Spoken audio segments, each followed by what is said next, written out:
मोहम्मद यूनुस के नेतृत्व वाली बांग्लादेश की अंतरिम सरकार ऐसे कदम उठा रही है जो भारत के हितों के खिलाफ माने जा रहे हैं। मोहम्मद यूनुस के पद संभालने के बाद से उनकी सरकार ऐसे फैसले और ऐसी घोषणा कर रही है जिन्हें कई विश्लेषक भारत और बांग्लादेश के दशकों पुराने फ्रेंडली रिलेशन को धीरे धीरे नुकसान पहुंचाने वाला मान रहे हैं। ऐसा लगता है कि अब ढाका उन देशों की ओर झुकाव दिखा रहा है जिन्हें उसके सहयोगी माना जाता है, जबकि भारत के प्रति उसका रुख कुछ हद तक ठंडा पड़ता दिखाई दे रहा है।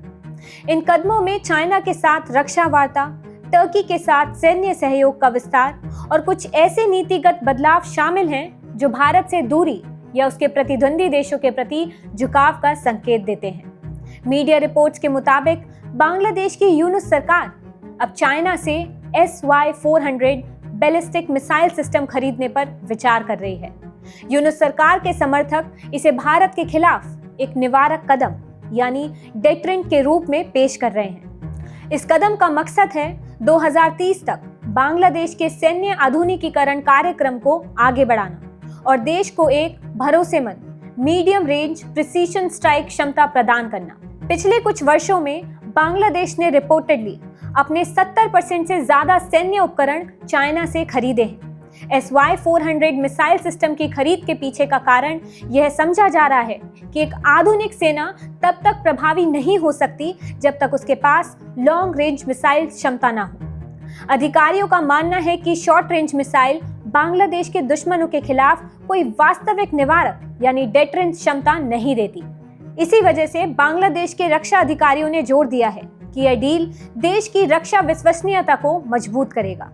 डिफेंस सिक्योरिटी एशिया में प्रकाशित एक रिपोर्ट के अनुसार यह कदम ढाका की न्यूनतम विश्वसनीय निवारक यानी मिनिमम क्रेडिबल डेटरेंस नीति के अनुरूप है। SY-400 मिसाइल सिस्टम खरीदने की यह घोषणा उस समय आई है जब बांग्लादेश वायुसेना ने हाल ही में अपने बेड़े में चाइना के J-10C फाइटर जेट शामिल किए हैं। द वीक की रिपोर्ट के मुताबिक SY-400 जिसे DF-12A भी कहा जाता है वो पहली बार संभावित ग्राहकों के लिए 2008 के जुहाई एयर शो में पेश किया गया था।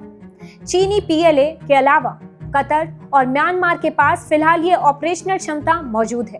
एक 2009 के US स्टेट डिपार्टमेंट के केबल के हवाले से बताया गया कि SY-400 को 150 से 200 किलोमीटर रेंज वाले सिस्टम के रूप में बाजार में उतारा गया, जो 200 से 300 किलोग्राम वॉरहेड्स उठाने में सक्षम है। लॉन्चर में 8 मिसाइलें के कैनेटर्स होते हैं और ये लगभग 50 मीटर की सटीकता हासिल कर सकता है। रिपोर्ट्स के अनुसार SY-400 के हाल ही में कुछ पार्ट्स को रीडिजाइन किया गया है ताकि इसकी स्ट्राइक रेंज लगभग 280 किलोमीटर तक पहुंच सके। प्रत्येक मानक लॉन्चर में 8 कैनिस्टर्स लगे होते हैं जिनमें ठोस ईंधन वाली मिसाइल फैक्ट्री स्तर पर इंस्टॉल की जाती है और कई वर्षों तक बिना विशेष मेंटेनेंस के रखा जा सकता है। प्रत्येक SY-400 बैटरी 10 मिनट से भी कम समय में मूवमेंट से लॉन्च रेडी स्थिति में आ सकती है और इसे जल्दी से बैलिस्टिक मिसाइल या छोटे रॉकेट से रिलोड किया जा सकता है। इसके कैनेटर्स शूट एंड स्कूप ऑपरेशन के लिए डिजाइन किए गए हैं जो सीमित लड़ाकू क्षमता वाली छोटी सेनाओं के लिए फायदेमंद साबित हो सकता है। डिफेंस सिक्योरिटी एशिया की एक रिपोर्ट के अनुसार प्रत्येक मिसाइल लंबाई में लगभग 6 मीटर होती है। उनका वेट वॉरहेड के प्रकार के आधार पर 900 से 1300 किलोग्राम के बीच बदलता है। वॉरहेड के प्रकारों में हाई एक्सक्लूसिव फ्रेगमेंटेशन, सबम्यूनिशन डिस्पेंसर और क्लस्टर पेलोड शामिल हैं।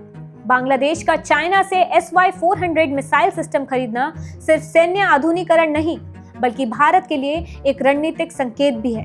इसमें ढाका और दिल्ली के बीच भरोसे की दूरी बढ़ सकती है, खासकर तब जब चाइना पहले ही भारत की सीमाओं पर दबाव बना चुका है।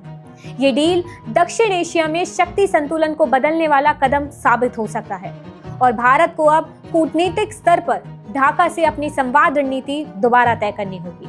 अगर आपको हमारा वीडियो पसंद आया हो तो बजर बट्टू दुनिया को लाइक, शेयर और सब्सक्राइब करना ना भूलिए।